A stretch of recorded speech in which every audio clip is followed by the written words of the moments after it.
기도하겠습니다. 사랑하는 하나님, 우리는 주님의 움직이는 교회입니다. 우리들의 마음속에 작은 아들의 마음도 큰 아들의 마음도 하나님 모두가 다 가지고 있는 부족한 죄인이지만 하나님 그럼에도 우리는 주님 앞에서 움직이는 교회가 됩니다. 사랑하는 주님이여, 우리의 죄악들, 내가 가지고 있는 우리의 마음의 아픔들, 하나님이여 이것들 부족함들을 우리 아버지께서 채워주실 것을 믿기 때문에 움직일 수 있습니다. 내 아버지께서 그곳에 함께 하실 것을 믿을 수 있기 때문에 우리가 움직일 수 있습니다. 사랑하는 주님, 주님이 움직이는 교회, 하나님, 내 주님께서 소원하시는 방향으로 움직이는 교회, 사랑하는 주님이여, 우리가 하나님 앞에 그런 교회가 될 수 있도록 도우시고 함께하여 주옵소서. 모든 말씀 우리 주님 예수님 이름으로 기도드립니다. 아멘. 하나님께서 우리에게 주시는 말씀 함께 읽습니다. 우리는 계속 큰아들에 관한 이야기를 이번 주 내내 함께 읽으며 나누려고 해요. 누가복음 15장 25절부터 32절까지의 말씀입니다. 우리 같은 목소리를 읽도록 하죠. 함께 읽습니다. 시작. 그런데 큰아들이 밭에 있다가 돌아오는데 집에 가까이 이르렀을 때에 음악 소리와 춤추면서 노는 소리를 듣고 종 하나를 불러서 무슨 일인지를 물어보았다. 종이 그에게 말하였다. 아우님이 집에 돌아왔습니다. 건강한 몸으로 돌아온 것을 반겨서 주인 어른께서 살진 송아지를 잡으셨습니다. 큰아들은 화가 나서 집으로 들어가려고 하지 않았다. 아버지가 나와서 그를 달랬다. 그러나 그는 아버지에게 대답하였다.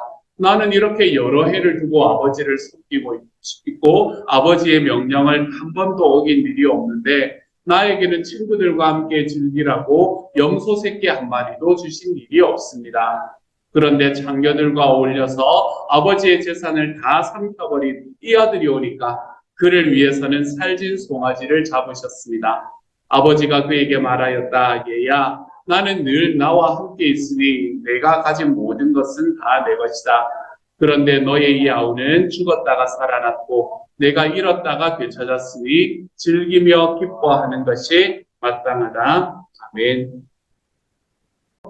아버지를 공격하고 있는 큰아들, 이 큰아들의 모습은 독선적이고 자기 연민에 빠져 있는 데다가 질투심으로 가득 차 있는 모습을 보게 됩니다. 이 큰아들의 이야기를 들으면 그가 가지고 있는 불만의 뿌리가 상당히 깊다라는 것을 우리는 감지할 수 있습니다.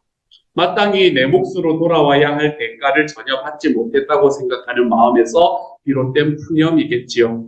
그것은 적개심에 이 분노의 토대를 이루고 있다가 온갖 은밀하고 노골적인 방식을 통해서 밖으로 분출되는 불평이 그의 마음에 꽉 차 있습니다. 이런 이야기이지요. 열심히 노력했어. 오랫동안 최선을 다했다고. 일도 많이 했어. 하지만 아무 대가도 받지 못했지. 남들은 다 쉽게 얻는데 말이야. 어째서 아무도 나한테 고맙다고 인사를 하지 않는 거지? 초대하거나 함께 어울리려고 하지도 않고 왜 제대로 대우를 해주지 않느냐고. 대충 가볍게 사는 사람들에게는 그렇게 신경들을 쓰면서 말이야. 목장의 식구들이 이야기하는 것도 비슷하죠. 그렇죠? 왜 나한테 신경을 써주다가 저 VIP를 오니까 왜 나한테 신경을 끄기 시작하는 거야. 나만 바라봐줘야 되는데 왜 저 사람한테 신경이 가는 거지? 비슷한 이야기입니다. 그런 마음으로 그의 마음속에 있는 이 불평들이 분출되기 시작하지요. 이러한 불평들은 속으로 하든 생각으로 하든 입 밖에 내든 이렇게 불평을 늘어놓을 때마다 우리는 우리 마음에 있는 큰아들의 모습을 바라보게 됩니다. 사소한 거절, 불친절 또는 내 주변에 있는 사람들의 사소한 무관심에도 우리는 불평을 늘어놓곤 하지요. 왜 그럴까? 이 석연치 않은 문제에 대해서 매달릴수록 형편은 더 나빠집니다. 분석을 거듭할수록 왜 이렇게 되는 것일까? 저 인간의 마음은 무엇일까? 이런 것들을 분석하면 할수록 일은 점점 더 상황은 더 심하게 고여만 갑니다. 우리의 삶에 있는 은밀한 불평으로 끌어들이는 거대한 어둠의 세력이 존재해요. 정죄와 자책, 독선과 자기 거부 등이 서로 물고 물리면서 아주 고약한 방식으로 우리를 상승작용을 일으키기 시작을 하죠. 근데 한 가지 여기에 분명한 것이 있습니다. 그것은 불평은 꼬리에 꼬리를 물게 마련이며 이것은 전혀 생산적이지 않다는 겁니다. 동정심을 자극하고 간절히 소망하는 무언가를 얻을 욕심에 내가 푸념을 늘어놓으면 100이면 100 기대했던 것과는 전혀 다른 결과가 나타나게 마련입니다. 그래서 매사에 불만스러워하는 상대와 어울리는 것, 이건 되게 골치 아픈 일입니다, 여러분. 자기 부정적인 이가 늘어놓는 불평에 대처할 묘수를 터득한 사람은 그렇게 많지가 않습니다. 비극적인 것은 한번 불평을 내뱉고 나면 가장 두려운 상황에 몰린다는 사실입니다. 그게 뭔가 하면 불평을 했는데 더 심한 거절에 더 심한 거절에 직면하게 된다는 것이죠. 이런 관점에서 가만히 바라보면 아버지의 기쁨에 동참하지 못하는 큰아들의 심리를 10분 이해할 수 있습니다. 들판에서 돌아온 큰아들은 북치고 장구치며 춤추는 소리를 듣습니다. 아, 집안에 경사가 났구나 라는 것을 금방 알 수 있게 되죠. 근데 그때 수상쩍은 생각이 듭니다. 일단 자기 부정적인 불만이 마음속에 자리 잡으면 기쁜 일로 받아들일 수가 없습니다. 그만큼 비정상적인 상태에 빠지게 됩니다. 비유를 천천히 한번 읽어보십시다. 큰아들은 그때 종 하나를 불러서 무슨 일인지를 물어보았습니다. 다시 따돌림을 받았다는 생각에 그 마음에 있었던 것 같아요. 무슨 일이 있는지 누군가 이야기해 주었을 법한데 그렇지 않았다는, 자기가 중요한 자리에 끼지 못했다는 두려움이 짙게 배어있는 반응이지요. 그래서 즉각 어째서 아무도 나에게 소식을 전해주지 않았지? 라는 불만이 마음속에 꿈틀대기 시작합니다. 그런 줄도 모르고 하인은 신이 나서 희소식을 전합니다. 아우님이 집에 돌아왔습니다. 건강한 몸으로 돌아온 것을 반겨서 주인 어른께서 지금 살찐 송아지를 잡으셨습니다. 하지만 그 즐거운 외침은 이 큰아들의 마음의 반향을 일으키지를 못합니다. 큰아들은 안도하고 감사하는 대신에 정반대의 모습을 보여요. 큰아들은 화가 나서 집으로 들어가려고 하지 않습니다. 기쁨과 원망은 서로 공존할 수가 없지요. 음악이 연주되고 춤추는 소리는 큰아들을 기쁨으로 끌어들이기는커녕 그 일이 더 크게 들릴수록 자기의 마음을 위축되게 만듭니다. 아버지가 벅찬 기쁨으로 작은 아들을 맞아들이는 무대 한쪽에 구석에 서 있는 이 큰아들을 그릴 당시에 렘브란트는 그 깊고 오묘한 뜻을 정확하게 파악하고 있었던 것이 분명합니다. 작가는 여기에서 잔치 분위기를 표현하는 박사와 무희들 같은 사람은 하나도 등장시키지를 않습니다. 대신에 화가는 빛, 아버지와 아들을 모두 감싸고 있는 눈부신 광채를 그립니다. 지금 여기에서 작가가 묘사하려고 했던 것은 하나님의 집에 속해 있는 기쁨, 하나님의 사랑, 내가 너를 사랑한다 라는 그 이야기를 다시 들은 기쁨이었기 때문입니다. 이 탕자의 비유를 한 번이라도 들어본 사람이라면 어두운 바깥에 버티고 서서 행복하게 떠드는 소리가 가득한 집안으로 들어오려고 하지 않는 큰아들의 모습을 쉽게 상상할 수 있을 겁니다. 하지만 작가는 여기에 집도 들판도 그리지 않습니다. 모든 것을 다만 빛과 어두움으로 묘사하고 있죠. 환한 빛이 흘러넘치는 아버지의 부흥은 하나님의 집을 상징합니다. 세상의 모든 음악과 춤은 그 아버지의 부흥 안에 함께 들어있습니다. 큰아들은 사랑의 동심원 바깥에 머물면서 빛 가운데로 들어오기를 마다합니다. 이 큰아들의 얼굴에도 광선이 드리운 걸 보면 그 역시 이 빛의 영역으로 초대는 받았습니다. 하지만 그는 지금 완강하게 거부하고 있다는 것을 분명히 보여줍니다. 그것이 이 그림 우리에게 보여주고 있는 내용이지요. 이 이야기를 들은 사람은 저도 마찬가지로 너무나 궁금해합니다. 이 큰아들은 결국 어떻게 됐을까라는 그 마음 때문에요. 아버지의 간곡한 설득을 듣고 그의 마음을 바꾸었을까요? 결국은 집으로 들어가서 잔치자리에 앉았을까요? 자기 아버지가 했던 것처럼 동생을 껴안고 잘 돌아왔다고 환영해 주었을까요? 동생과 나란히 아버지가 베푼 상에 앉아 음식을 기꺼이 즐겼을까요? 그렇지 않았을까요? 자신 또한 용서받아야 할 죄인임을 스스로 고백했을까요? 동생보다 결코 나을 게 없다는 사실을 순순히 받아들였을까요? 말씀은 우리에게 그 어떤 것에 대해서도 대답해주지 않습니다. 말씀이 대답해주지 않는다는 것은 그 궁금증의 대답은 오롯이 나의 몫으로 남아있다는 이야기입니다. 작은 아들이 잔치를 어떻게 받아들였는지, 집으로 돌아온 뒤에는 아버지와 어떻게 지냈는지 알 수 없습니다. 그것과 마찬가지로 큰아들이 동생과 아버지와 더 나아가서 자기 자신과 화해했는지 그 여부도 알 수 없습니다. 여기에서 보여지는 것은 오직 하나, 아버지의 마음만이 드러나 있습니다. 한없이 사랑을 베푸시는 그 아버지의 넓은 마음 말입니다.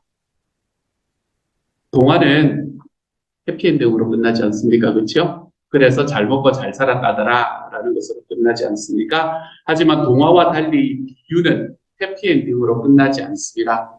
오히려 우리의 삶 전체를 통틀어서 어쩌면 영적으로 가장 까다로운 선택과 마주치도록 만듭니다.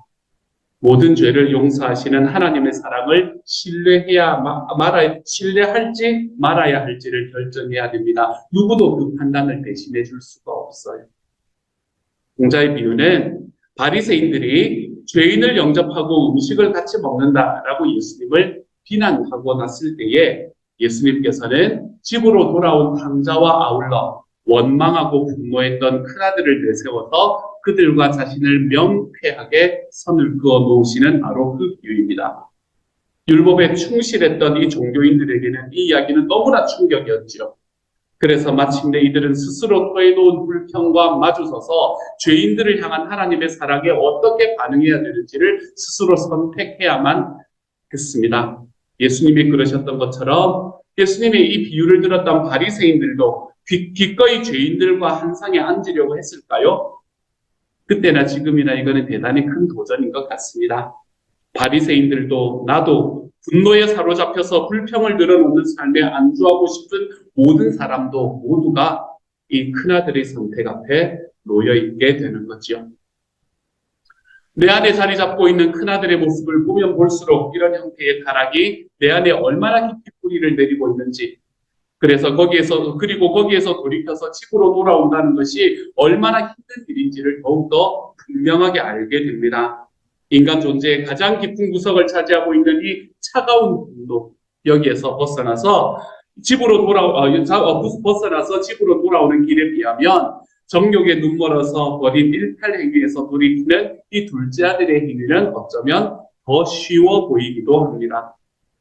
이 큰아들이 마음에 가지고 있는 이 차가운 분노는 훨씬 더 치명적입니다. 왜냐하면 이것은 개인적인 장점과 밀접하게 연관되어 있어서 그렇습니다. 작은 아들은 사람들이 봐도 못된 아이였잖아요. 그렇죠? 근데 이 큰아들이 가지고 있는 이 분노, 이 죄악은 순종적이고 성실하고 법을 잘 지키며 열심히 일하고 자기희생적이라는, 누가 봐도 좋은 자질을 갖고 있는 사람의 삶에 가지고 있는 죄악이기 때문에 그렇습니다.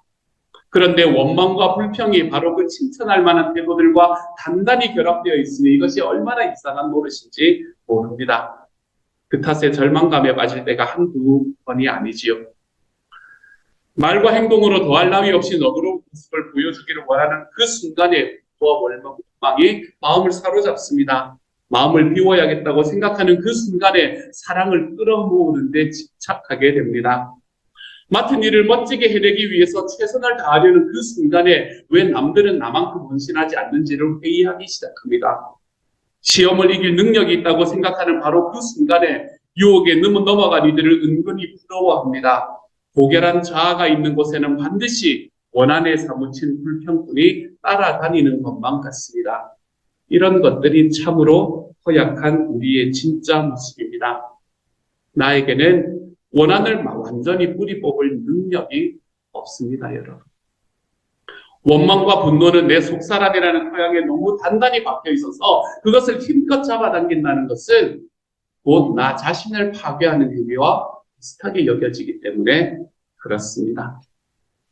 그렇다면 이런 우리가 가지고 있는 이 장점들을 다치지 않으면서도 우리 안에 있는 이 원한과 분노와 불평을 제거할 수 있는 방법은 없는 걸까요? 내 안에 있는 큰아들은 집으로 돌아올 수 있는 걸까요? 작은 아들이 그랬던 것처럼 큰아들의 모습도 바른 길을 찾을 수 있을까요? 원한의 눈이 멀어서 길을 잃었을 때, 우리가 질투에 사로잡혔을 때, 순종과 책임의 굴레에 갇혀서 종처럼 살 때 어떻게 하면 우리는 되돌아설 수 있을까요? 여러분, 여기에 답은 존재하지를 않습니다. 우리는 스스로 어떻게 해볼 길이 없습니다. 이것은 명명백백한 사실이에요. 탕자와 같은 자아를 치료하는 것보다 토마스 같은 자신을 고치는 것이 훨씬 더 어렵습니다. 그리고 훨씬 더 크고 중요한 일입니다. 제 힘으로는 구원에 이르지 못함을 흑감하게 된 지금은 니고데모에게 하신 예수님의 말씀이 무슨 뜻인지를 이제야 알 수 있게 됩니다. 네가 내게 거듭나야 하겠다는 말을 놀랍게 여기지 말아라. 우리는 거듭나는 수밖에 없습니다. 진정 내 힘으로는 일으킬 수 없는 일이 내 안에서 일어나야만 합니다. 우리가 살고 있는 이 삶, 이 아래에서부터 다시 태어날 길은 없습니다. 인간의 힘으로, 인간의 생각으로, 인간의 심리적인 깨달음으로는 거듭날 수 없다는 말이지요. 지난날 불평과 불만에서 벗어나려고 온갖 노력을 다했지만 실패하고 또 실패해서 결국 정신적으로 완전히 무너져 내렸을 뿐만 아니라 신체적으로도 심각하리만치 피폐해졌던 경험에 비추어 볼 때 이것은 분명하고도 확실한 사실입니다. 치료는 오직 위로부터 하나님이 손을 내밀어 주실 때만 가능합니다. 내게는 불가능할지라도 하나님이 가능합니다. 그래서 성경은 이렇게 이야기하죠. 하나님께는 불가능한 일이 없다라고요. 사랑하는 여러분, 여러분의 마음에는 이 큰아들의 모습이 존재하지는 않습니까? 내 마음속에 내가 가지고 있는 그 장점들과 함께 어울려서 마치 내 삶에 있는 너무나 당연히 내가 누려야 되는 권리인 것처럼 생각이 되는 이 큰아들과 같은 모습. 불평과 원망, 내가 집을 뛰쳐나가지는 않지만 차가운 분노로 내 마음을 채우는 우리의 삶의 모습은 존재하지 않습니까? 이것이 우리의 삶에서 벗어나기 더욱 힘든 우리의 삶의 죄라는 것을 기억하시기를 소망합니다. 우리가 여기에서 내가 할 수 있느냐? 안 됩니다, 여러분. 우리 주님께서 우리에게 내밀어 주시는 그 손을 기대하며 우리 하나님 앞에 기도하며 걸어가는 수밖에는 없지. 사랑하는 여러분, 이것을 발견하시기를 소망합니다. 그리고 이것이 우리의 삶 속에서 하나님께서 없애주시도록 기도하며 걸어가 볼 수 있는 오늘 하루가 되어가시기를 우리 주님 이름으로 축복합니다. 함께 한번 기도하도록 하죠. 사랑하는 하나님, 제 안에 있는 큰아들의 모습을 봅니다. 주님, 내가 가지고 있는 특징과 내가 가지고 있는 장점과 어울려서 하나님이여 이것은 아무 문제가 아닌 것처럼 생각이 드는 것 같은, 내가 밖으로 표현하진 않잖아 라고 이야기하는 듯한 그러한 우리의 마음의 불평과 원망과 그 차가운 분노들, 사랑하는 주님, 이 큰아들이 가지고 있는 모습을 우리가 가지고 있습니다. 여기에서 한 발짝 물러설 수 있는 하나님의 사람이 되게 하시고, 물러서는 것이 불가능하다는 것을 알게 될 때 주님께서 나를 거듭나게 하셨음을 기억하게 하시고, 내가 새로운 피조물임을 기억하게 하시고, 하나님께서 우리의 삶에 주시는 놀라운 은혜로 하나님 앞에 기도함으로 나아가 주님께서 나에게 베푸시는 그 은혜를 하나님이여 우리의 삶에 누림으로 인해 이 큰아들의 모습이 작은 아들보다 더욱더 돌아가기 힘든 이 큰아들의 자리에서 우리가 돌이켜볼 수 있는 하나님의 사람이 될 수 있도록 주여 도와주옵소서. 모든 말씀 우리 주님 예수님 이름으로 기도드립니다. 아멘. 다니엘 금식 제11일입니다. 같은 음식, 다른 입맛. 그들은 우리의 밥입니다. 민수기 14장 9절 말씀. 우리는 거기 들어가면 죽는다. 거기엔 거인족의 후손인 아낙 자손이 높은 성벽을 짓고 살고 있는데 우리가 어떻게 그곳에 들어가겠는가? 약속의 땅을 바로 눈앞에 두고 이스라엘 백성이 통곡을 합니다. 두려워합니다. 오직 여호수아와 갈렙만이 그 땅은 하나님이 우리에게 주신 땅이다. 거인족 아무 문제 없다. 그들은 우리가 먹어 치워야 할 밥이다. 라고 외칩니다. 같은 것을 보는데 보는 것이 다릅니다. 한쪽은 두려움을 보고 또 다른 한쪽은 하나님의 약속을 봅니다. 왜 그럴까요? 그들은 서로 먹는 것이 달랐기 때문입니다. 때로 아이들은 자기 입맛에 좋은 것만 찾습니다. 야채와 샐러드만으로 식탁을 차려놓으면 고기가 없다고 반찬 투정을 합니다. 영적으로 어린 사람도 그렇습니다. 하나님이 아무리 진수성찬을 차려놓으셔도 자기 입맛에 좋은 것만 찾습니다. 하나님은 젖과 꿀이 흐르는 약속의 땅을 이스라엘 백성들 앞에 차려놓으셨습니다. 그러나 하나님이 차려주신 식탁을 보고 입맛을 다시는 사람은 갈렙과 여호수아 단 두 사람뿐이었습니다. 왜 그랬을까요? 출애굽하여 광야를 행군하는 동안 하나님은 만나라는 음식을 하늘로부터 공급해 주셨습니다. 그 음식은 하루만 지나면 썩기 때문에 저장할 수 없었습니다. 날마다 필요한 것만큼만 거두어 필요한 만큼만 먹었습니다. 탐식을 가질 수 없는 음식이 만나입니다. 하지만 이스라엘 백성은 하나님이 주신 음식에 만족하지 않았습니다. 민수기 11장 4에서 6절 말씀. 누가 우리에게 고기를 먹여줄까? 이집트에서 생선을 공짜로 먹던 것이 기억에 생생한데 그 밖에도 오이와 수박과 부추와 파와 마늘이 눈에 선한데 이제 우리 눈에 보이는 것이라고는 이 만나밖에 없으니 입맛마저 떨어졌다. 하나님이 차려주신 광야의 음식에 입맛을 잃었던 백성들이 약속의 땅에 차려주신 진수성찬에 입맛을 다실 리가 없습니다. 그러한 그들에게 하나님이 내리신 처방이 무엇이었을까요? 믿음의 체질로 입맛이 바뀔 때까지 광야의 음식 40년 연장이었습니다. 그리고 40년 후에 약속의 땅을 보고 입맛을 다셨던 갈렙과 여호수아만이 광야 2세대와 더불어 약속의 땅에 들어갈 수 있었습니다. 다니엘 식단으로 열 하루 왔습니다. 여러분 앞에 놓인 문제가 여전히 두려움으로 보이십니까? 아니면 먹고 힘내라고 주신 밥으로 보이십니까?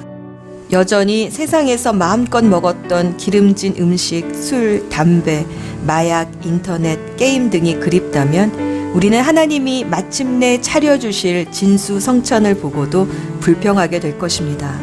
다니엘 메뉴로 만족하며 믿음의 체질로 바뀐 자들은 산과 같은 문제들을 보며 이렇게 외칩니다. 내가 다 먹어버리겠어. 넌 내 밥이야. 문제를 놓고 통곡하는 대신 기도하며 힘을 냅니다. 문제는 두려움이 아니라 우리가 먹고 힘을 내야 할 밥이기 때문입니다.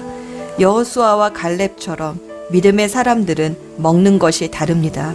오늘 우리는 산과 같은 문제들이 하나님의 진수성찬으로 보입니까? 기도의 자리에서 먹어 치웁시다. 먹고 힘을 냅시다. 묵상을 위한 질문. 내가 두려워하는 문제들이 무엇입니까? 그 문제들을 놓고 충분히 기도하셨습니까? 문제들이 두려움이 아니라 하나님이 차려주신 진수성찬으로 보이십니까? 갈렙과 여호수아처럼 내 밥이다 라고 외쳐봅시다. 지금껏 인도하신 하나님께서 앞으로도 신실하게 인도하실 것입니다. 문제들을 묵상하면 문제가 커 보이지만 하나님을 묵상하면 하나님이 커 보입니다. 하나님은 변함이 없으시고 실수가 없으시며 신실하십니다. 오늘은 하나님께 감사하는 기도를 2분 정도 드립시다. 하나님이 문제보다 크게 보이기 시작할 것입니다.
기도 포커스. 오늘의 기도 포커스는 학교와 교사들입니다. 미국은 1963년에 공립학교에서 기도회와 성경 공부를 폐지했습니다. 그 후 학생들은 윤리의식이 없어지고 탈선과 범죄율은 급상승했습니다. 성경 공부와 기도회의 중요함을 깨닫는 교육자들이 나타나게 하시고 학교에 자발적인 기도회와 또 성경 공부가 탄압받지 않게 해주소서. 또 진화론, 동성애 등 성경을 떠난 가르침에서 우리 자녀들을 보호해 주십사 기도합시다.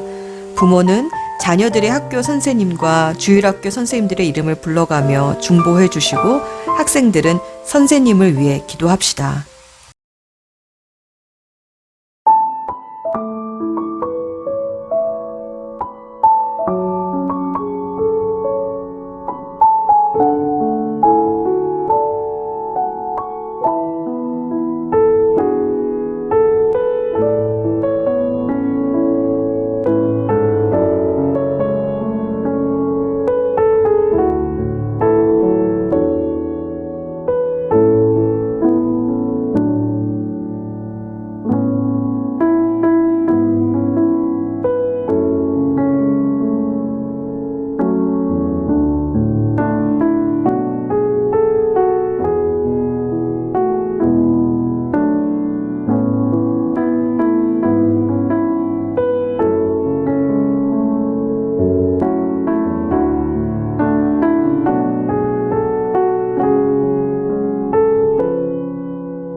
이제 마무리 기도합니다.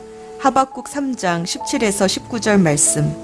무화과 나무에 과일이 없고 포도나무에 열매가 없을지라도 올리브 나무에서 딸 것이 없고 밭에서 거두어 드릴 것이 없을지라도 우리의 양이 없고 외양간에 소가 없을지라도 나는 주님 안에서 즐거워하련다.